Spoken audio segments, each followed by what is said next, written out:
पाठ 5 बारिश में गांव। पाठ प्रवेश। गांव प्रकृति के बहुत समीप होते हैं।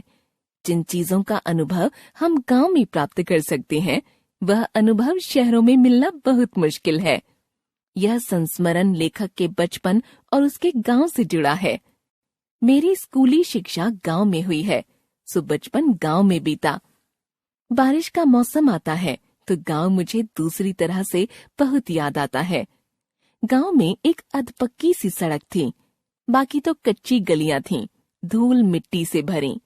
अधिकांश मकान भी कच्चे कवेलू वाले थे। पक्के मकान गिने चुने थे। मेरे पिताजी डॉक्टर थे, सो हमारा बड़ा सा बंगला था। मेरे ज्यादातर दोस्त कच्चे घरों में रहने वाले किसानों के बच्चे थे। गांव में एक नदी थी जो बारिश में उफन कर बहती थी। बाकी पूरे साल पतली सी धारा रह जाती। बारिश आती तो कच्ची गलियों में छोटी छोटी नदियां बह निकलती। गली की मिट्टी छन जाती। कीचड़ पानी से जमीन रपटीली हो जाती। गली में फिसलकर गिरने का कोई बुरा नहीं मानता। बारिश में गांवों में यह होता ही था, हर तरफ कीचड़। लोग नंगे पांव होते, क्योंकि जूते पांवों से ज्यादा हाथों में लेकर कीचड़ पार करना पड़ता। हाँ, रपटने फिसलने से यह फायदा अवश्य होता कि हम लोग गांव में बहुत सारी दूरियां फिसल कर ही तय कर लेते थे। मेहनत कम लगती, स्पीड बढ़िया रहती और स्कूल समय पर पहुंच जाते थे। हम भीगते हुए ही स्कूल जाते। बरसाती तब गांव में होती नहीं थी और छाता बस हेडमास्टर साहब ही लगाते थे। बच्चे भीगते भागते फिसलते उठते गिरते कक्षा में पहुंचते और कक्षा में बैठे बैठे ही सूखते रहते। माँ साहब की संटी अवश्य गीली रहती थी, जो बारिश में पिटाई को एक नई पहचान तथा करारापन देती थी। स्कूल की इमारत बहुत पुरानी थी। किसी को पता नहीं था कि वह कब बनी थी। सब यही कहते थे कि हमारे पैदा होने से पहले की है। लगता था मानो धरती बनने के साथ ही बनी होगी। इस इमारत में कुछ पक्के कमरे थे, बाकी कवेलू और ईंट वाले। बहुत से इतने खस्ताहाल हिस्से थे कि वे गिरने और अटकने के बीच कहीं थे। फर्श का सीमेंट यहाँ वहां से उखड़ा हुआ था। दीवारों का पलस्तर झड़ गया था तथा दीवार से ईंट पसलियों सी झांकती। बारिश में इस इमारत की अग्नि परीक्षा हो जाती कि इस बार गिर जाएगी या नहीं। हर बार लगता कि जरूर गिर जाएगी, लेकिन गिरती नहीं थी। स्कूल की छत से इतना पानी टपकता कि बाहर से ज्यादा पानी अंदर कक्षा में बरसता था। हम टपकों से बचने के लिए यहाँ वहाँ खिसकते रहते। सूखे कोनों में छात्रों की भीड़ हो जाती। सूखी जगह के लिए धक्का मुक्की होती। छत के अलावा खिड़की से भी पानी आता। जब बहुत पानी होता तो रेनी डे, बारिश का दिन की छुट्टी हो जाती।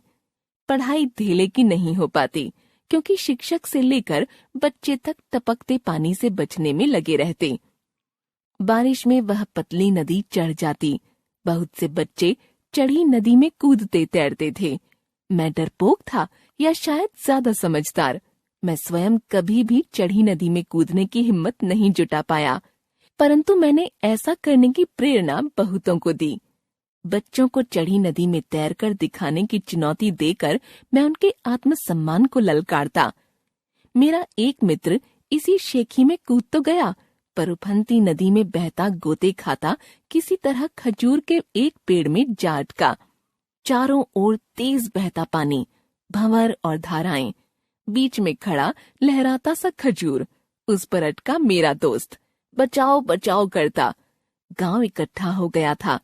तेज पानी, कौन तैरकर जाए और बचाए। तब तक दोस्त के पिता भी आ गए थे।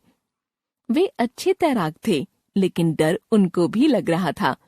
उन्होंने पहले तो पुल पर खड़े होकर खजूर पर अटकी औलाद को खूब डांट फटकार लगाई। इसके बाद वे पानी में कूद गए। तैरते हुए वे खजूर तक पहुँचे और साथ में तैराते हुए बेटे को किनारे पर ले आए। बारिश आते ही इतनी हरियाली हो जाती कि गांव और भी खूबसूरत हो जाता। घास पेड़ पौधे देखकर मन प्रकृति से जुड़ जाता। एक दिन बारिश में गेंद गप्पा खेलते हुए घास से गेंद उठाते समय एक बिच्छू ने मुझे काट लिया था। मैं घबरा गया था कि बहुत डांट पड़ेगी, तो घर पर किसी को बताया ही नहीं। जब जहर चढ़ने लगा और हाथ सूज गया तो बताया। पिताजी ने पहले तो 2 थप्पड़ लगाए और उसके बाद ही इलाज शुरू किया। तब पिता लोग हर मौसम में थप्पड़ जड़ दिया करते थे। अब शहरी बच्चों को बरसाती पहने गाड़ियों में बैठकर स्कूल जाते देखता हूँ तो अपना गांव बहुत याद आता है। दुख की बात यह है कि वहाँ अब भी कुछ नहीं बदला है। स्कूल की इमारत अभी भी टपकती रहती है, कीचड़ अभी भी उतना ही है और स्कूल में नित्य रेनी डे होने लगा है।